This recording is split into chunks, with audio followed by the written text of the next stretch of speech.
Hello friends, welcome back to my channel. இந்த வீடியோவில் நம்ம சின்ன வெங்காயம் வச்சு ஒரு சூப்பரான சட்னி வீடியோ தான் பார்க்க போகிறோம். வாங்க எப்படியும் வீடியோக்குள்ளே போய் பார்க்கலாம். அதுக்கு முன்னாடி நம்ம சேனலில் ஃபஸ்ட் டைம் பார்க்குற வியூஸ் ப்ளீஸ் சப்ஸ்கிரைப் பண்ணி வச்சுக்கோங்க. அப்போ தான் நான் போடுற வீடியோஸ் எல்லாமே மிஸ் ஆகும் உடனே உங்களுக்கு நோட்டிஃபிகேஷனில் வரும். நான் இந்த சட்னி பண்ணுறதுக்கு ஒரு கைப்பிடி அளவுக்கு சின்ன வெங்காயம், ஒரு கைப்பிடி அளவுக்கு பூண்டும் எடுத்து வச்சுருக்கேன். ஃபஸ்ட் இதை தோல் உரிச்சு எடுத்து வச்சுக்கலாம். காரத்துக்கு 2 சிவப்பு மிளகாவத்தலும், கலருக்கு ஒரே ஒரு காஷ்மீர் மிளகாவத்தலும் இந்த மாதிரி தண்ணி ஊற்றி ஊற வச்சுக்கலாம். நார்மலாக மிளகாவத்தல் வச்சு அரைக்கிறதுக்கு பதிலாக இந்த மாதிரி தண்ணியில் ஊற வச்சு நம்ம மிளகாவத்தல் அரைச்சி எடுத்தோம்னா சட்னி ரொம்பவே கலர்ஃபுல்லாக இருக்கும். ஸோ பார்க்குறதுக்கே நல்லாயிருக்கும். இந்த மிளகாவத்தல் தண்ணியில் கொஞ்சம் நேரம் ஊறட்டும். சின்ன வெங்காயத்தையும் பூண்டையும் இந்த மாதிரி தோல் உரித்து எடுத்து வச்சுக்கோங்க.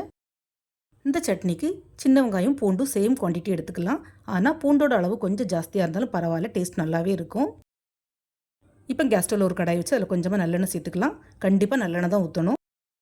நல்லெண்ணெயில் பூண்டு சேர்த்து ஃபஸ்ட்டு வதக்கிக்கலாம். பூண்டு லைட்டாக ரெட்டிஷ் கலர் வந்ததுக்கப்புறமா சின்ன வெங்காயத்தை சேர்த்து வதக்கிக்கலாம். பூண்டும் சின்ன வெங்காயமும் இந்த நல்லெண்ணெயிலே நல்லா வதங்கணும். ஸோ நல்லெண்ணெயோட குவான்டிட்டி கொஞ்சம் ஜாஸ்தியாகவே சேர்த்துக்கோங்க. இந்த சட்னிக்கு நல்லெண்ணெய் தான் ஹைலைட்டு. பூண்டும் சின்ன வெங்காயமும் எண்ணெயிலே நல்லா வதங்கி இந்த மாதிரி சுருண்டு வரும். இந்த ஸ்டேஜில் ஒரு சின்ன சுண்டக்காய் அளவுக்கு புளி சேர்த்துக்கலாம். புளியும் சேர்த்து நல்லா வதக்கி விடணும். புளியோட பச்சை வாசனை போகணும். அப்போ தான் இந்த சட்னி நல்லாயிருக்கும்.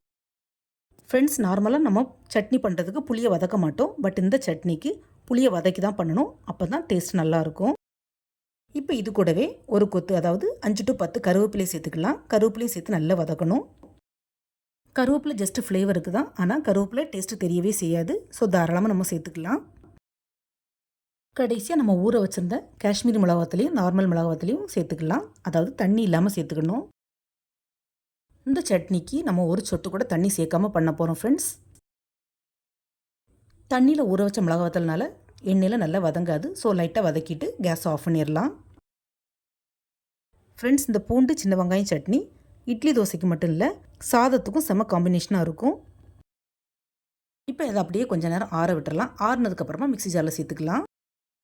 இப்போ வதக்குன பூண்டு சின்ன வெங்காயத்தை நல்லா அரைச்சி எடுத்துக்கலாம். அதுக்கு நல்ல ஃபைன் பேஸ்ட்டாக அரைக்க வேண்டாம், கொரகொரப்பாகவும், அதாவது ரொம்ப கொரகொரப்பாகவும் அரைக்க வேண்டாம். நம்ம நார்மலாக சட்னிக்கு அரைக்கிறத விட கொஞ்சம் துருதுருன்னு அரைச்சி எடுத்துக்கோங்க. ஃப்ரெண்ட்ஸ், நான் அரைக்கிறதுக்கு ஃபஸ்ட்டு உப்பு சேர்க்க மறந்துட்டேன். அதனால இப்போ ஆட் பண்ணிக்கிறேன். நீங்கள் ஃபஸ்ட்லேயே உப்பு சேர்த்து அரைச்சிக்கோங்க. அதுக்குன்னு வதங்கும் போதே உப்பு சேர்க்க தேவையில்லை. அரைக்கும் போது மட்டும் உப்பு ஆட் பண்ணாலே போதும். சட்னி இந்த மாதிரி அரைச்சி எடுத்துக்கோங்க. இப்போ கேஸ் ஸ்டவ்வில் அதே கடாயை வச்சு கூட கொஞ்சம் நல்லெண்ணெய் சேர்த்துக்கலாம். ஃப்ரெண்ட்ஸ், நான் திரும்பவும் சொல்கிறேன், கண்டிப்பாக நல்லெண்ணெய் தான் சேர்க்கணும். எண்ணெய் சூடானதும் கொஞ்சமாக கடுகு ஆட் பண்ணிக்கலாம். கடுகு பொரிஞ்சதும் கொஞ்சமாக கருவேப்பிலை ஆட் பண்ணிக்கலாம். கருவேப்பிலை பொரிஞ்சதும் அது கூடவே கொஞ்சம் பெருங்காயத்தூள் சேர்த்துக்கலாம். கடைசியாக நம்ம அரைச்சி வச்சுருக்கிற சின்ன வெங்காயம் பூண்டு பேஸ்ட்டை சேர்த்துக்கலாம். சின்ன வெங்காயம் பூண்டு பேஸ்ட்டை சேர்த்து நல்லா வதக்கி விடணும். அதாவது இதோட பச்சை ஸ்மெல் போய் எண்ணெய் நல்லா பிரிஞ்சு வரணும். அந்த அளவுக்கு வதக்கி விடணும். பூண்டும் சின்ன வெங்காயம் சேர்த்து வதங்கும் போது நல்ல ஒரு ஸ்மெல் வரும். இப்போ சட்னி நல்லா சுண்டி கடாயில் ஒட்டாமல் எண்ணெயும் பிரிஞ்சு வருது. இந்த ஸ்டேஜில் நம்ம கேஸ் ஆஃப் பண்ணிடலாம். அவ்வளோதான் ஃப்ரெண்ட்ஸ், கலர்ஃபுல்லான சின்ன வெங்காயம் பூண்டு கார சட்னி சூப்பராக ரெடி ஆயிடுச்சு. ஃப்ரெண்ட்ஸ், சொட்டு கூட தண்ணி சேர்க்காமல் வச்சுருக்கிறதுனால இந்த சட்னி ரொம்பவே டேஸ்ட்டாக இருக்கும். பார்க்கும்போதே நாக்கில் எச்சி ஊறுதில்ல. ஸோ சாப்பிட்டு பார்த்தா எப்படி இருக்கும்னு நீங்களே நினச்சி பாருங்கள். முழுக்க எண்ணெயிலே செஞ்ச இந்த சட்னி 4 நாள் ஆனாலும் கெட்டு போகவே செய்யாது. ஸோ ட்ராவலிங்க்கு நம்ம இந்த சட்னியை தாராளமாக யூஸ் பண்ணலாம். சமையல் தெரியாத பேச்சுலர்ஸ் கூட இந்த சட்னியை ட்ரை பண்ணலாம். அந்த அளவுக்கு ஈஸியானது. இந்த சட்னியை நீங்களும் பார்த்ததோடு விடாமல் கண்டிப்பாக உங்கள் வீட்டில் ட்ரை பண்ணி பாருங்கள். எல்லாருக்கும் பிடிக்கும். இந்த வீடியோ பிடிச்சிருந்தா SRV கலக்கல்ஸை லைக், ஷேர் அண்ட் சப்ஸ்கிரைப் பண்ணுங்கள். தேங்க்ஸ் ஃபார் வாட்சிங்.